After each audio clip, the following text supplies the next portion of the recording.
O caracol viu a Joaninha voando.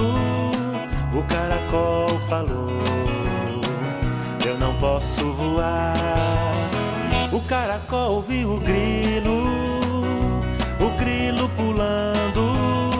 O caracol falou: eu não posso pular.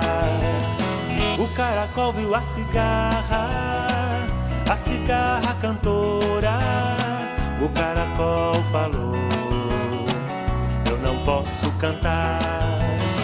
O caracol viu o vagalume iluminado. O caracol falou: eu não posso iluminar. O caracol viu a formiga ligeira. O caracol falou: eu não sou ligeiro assim. Mas vejam só, falou o caracol, eu tenho casa pra morar e uma família pra amar.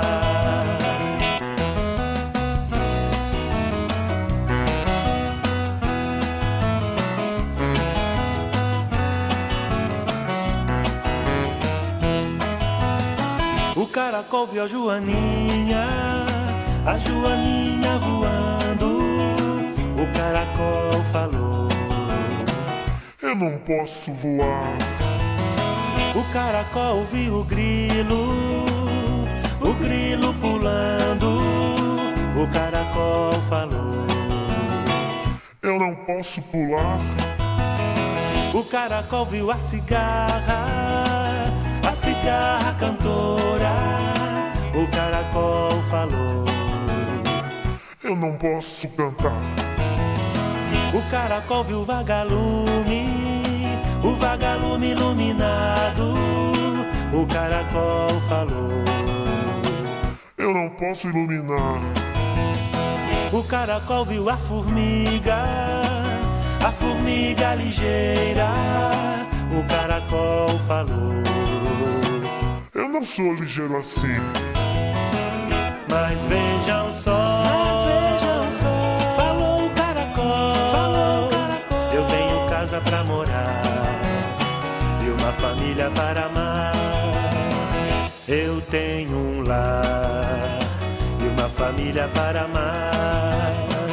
Mas vejam só, falou o caracol, eu tenho casa pra morar e uma família para amar. Eu tenho um lar e uma família para amar.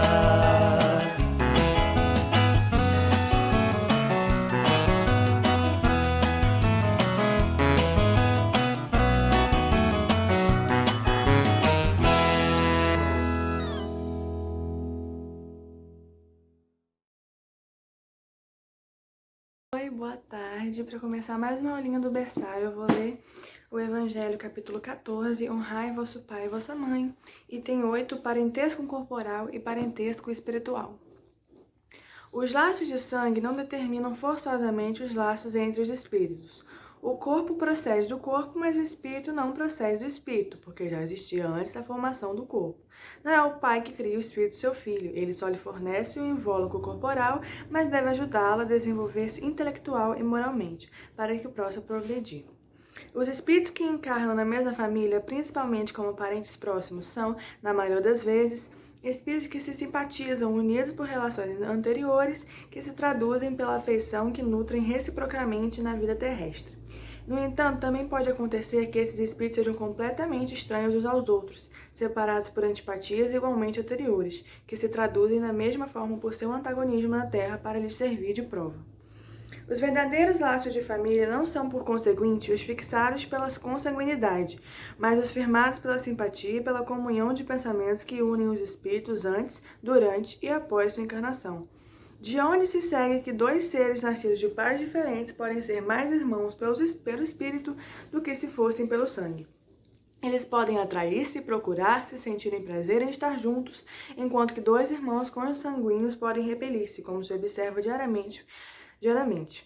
Problema moral que só o espiritismo pode resolver com a pluralidade das existências. Há, portanto, duas espécies de famílias: as famílias pelos laços espirituais e as famílias pelos laços corporais. As primeiras, duráveis, fortificam-se pela depuração e se perpetuam no mundo dos espíritos, por intermédio das diversas migrações da alma. As outras, frágeis como a própria matéria, com o passar do tempo, se extinguem e muitas vezes se dissolvem moralmente desde a vida atual.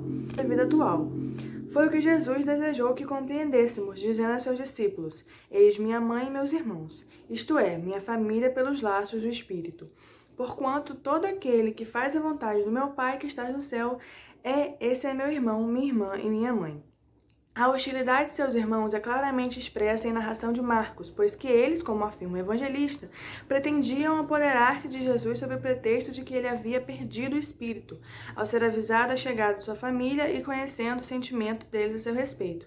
Era natural que ele dissesse, referindo-se aos seus discípulos sob o ponto de vista espiritual: Eis os meus verdadeiros irmãos. Sua mãe encontrava-se com eles, e Jesus generalizar o seu ensinamento, o que não significa de maneira alguma que ele tenha pretendido dizer que sua mãe, segundo o corpo, não lhe era nada como espírito, e que por ela só sentia indiferença. Sua conduta em outras circunstâncias provou suficientemente o contrário. Vamos fazer a prece agora. Deus, nosso Pai, Jesus, nosso irmão querido, muito obrigada, Senhor, por mais uma oportunidade de estarmos aqui hoje, ouvindo e vendo mais uma aulinha no berçário aqui pelo YouTube. Abençoa, Senhor, a cada coraçãozinho que está nos assistindo hoje e fique conosco hoje, agora e sempre, que assim seja. Agora, a tia Cassiana vai contar para vocês a história da galinha carinhosa, que é relacionado ao livro dos Espíritos, das questões 207 até 217, que fala das semelhanças físicas e morais. A Galinha Carinhosa, uma história adaptada do livro Alvorada Cristã, A Galinha Afetuosa do Espírito, Neo Lúcio, psicografado por Chico Xavier. Certo dia, uma galinha carinhosa saiu à procura do seu ovo que havia desaparecido em uma noite de verão. Depois de vários dias procurando, encontrou um ovo. Mesmo não sabendo se era seu, ela o cobriu sobre suas asas e o aqueceu carinhosamente. Quando saía para buscar alimento, voltava com pressa para que o ovo não esfriasse. E sempre pensava: será que é o meu pentinho? Será o meu filho? Em uma linda manhã, o ovo se abriu e nasceu um bonito filhote. Ela o criou com todos os cuidados de uma mãe amorosa.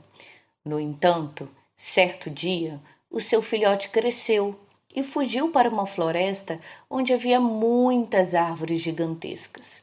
Ela tentou o chamar de volta, mas não teve resposta, porque o filhote era uma coruja aventureira que queria sair pela noite e voar pelos galhos das árvores. A galinha ficou triste pelo que tinha acontecido, mas depois de um tempo, ela encontrou um novo ovo e cuidou novamente dele. O novo ovo se abriu e nasceu um filhotinho pequenininho. Ela o protegeu com ternura e carinho de uma mãe. Porém, seu filhote começou a crescer e ela percebeu que não se parecia com um pintinho. Tratava-se de um corvo muito esperto que a abandonou novamente e se juntou aos seus colegas da mesma espécie. A galinha sofreu muito por ter perdido outro filhote, mas não perdeu a esperança. No outro dia, encontrou um novo ovo e repetiu a experiência. Chocou-o e cuidou dele carinhosamente. Depois de alguns dias, o ovo se abriu e nasceu um lindo filhote.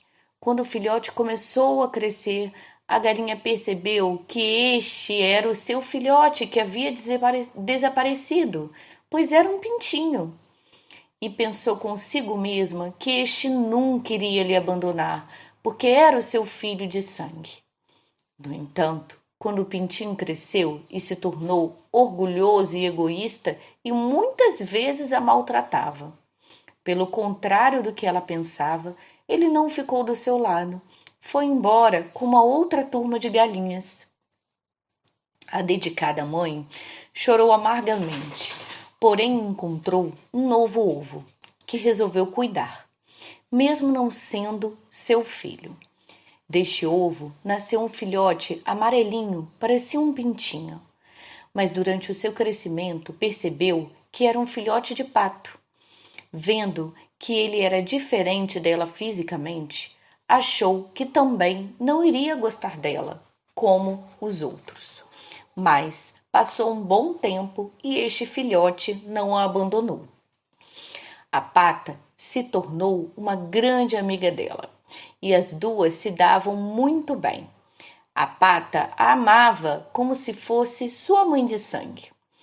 Depois de ter passado algum tempo, a sua filha pata cresceu e começou a botar ovos, porém um deles desapareceu, da mesma forma que tinha ocorrido com sua mãe galinha. Ela então resolveu procurá-lo e encontrou um ovo perdido, mas ao ver que não era o seu, o desprezou. Sua mãe viu o que ela tinha feito e disse: "Filha, não faça isso, não abandone este ovo. Eu cuidei de vários filhotes, somente um deles era meu filho de sangue.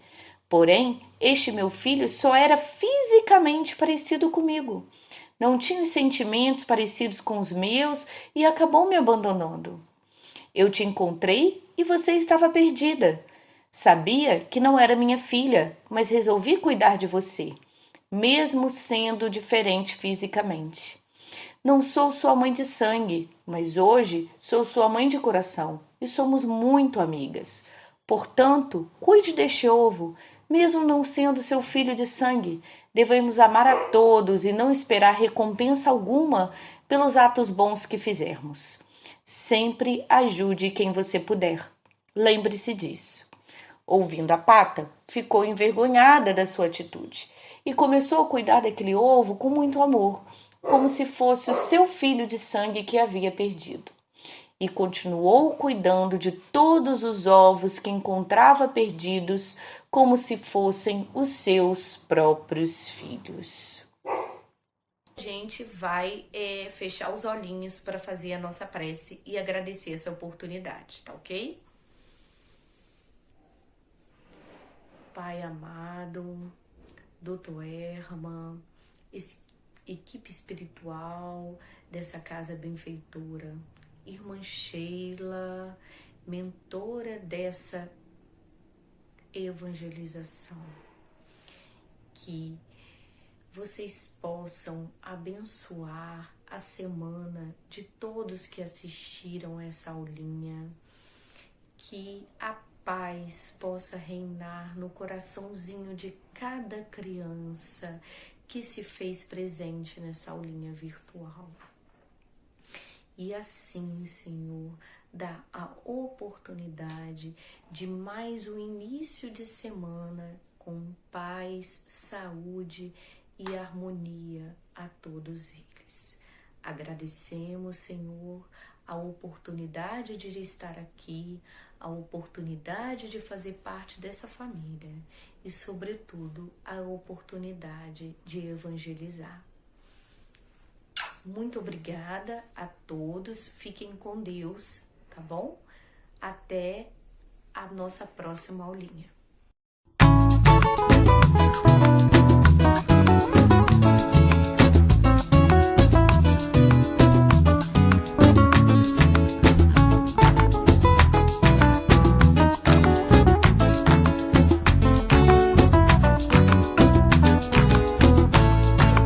Diga quem mora na sua casa, quem mora com você, com quem você divide o que gosta, quem olha por você.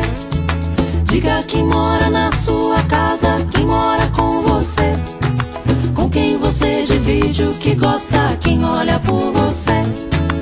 Moro com meu pai, minha mãe e minha irmã. Eu moro com a minha avó. Moro com minha mãe, meu avô e meu irmão. Eu moro só com meu pai. Diga quem mora na sua casa, quem mora com você, com quem você divide o que gosta, quem olha por você. Diga quem mora na sua casa, quem mora com você, com quem você divide o que gosta, quem olha por você. Moro com meu pai, minha mãe e 3 irmãos. Meu cachorro mora aqui também. Moro com a minha mãe, seu marido e meu irmão. E no sábado com meu pai. Tantas famílias tão diferentes, famílias com pouca, com muita gente. Isso não importa, o gostoso é ter sempre uma família bem pertinho de você. Tantas famílias tão diferentes, famílias com pouca, com muita gente. Isso não importa, o gostoso é ter sempre uma família bem pertinho de você.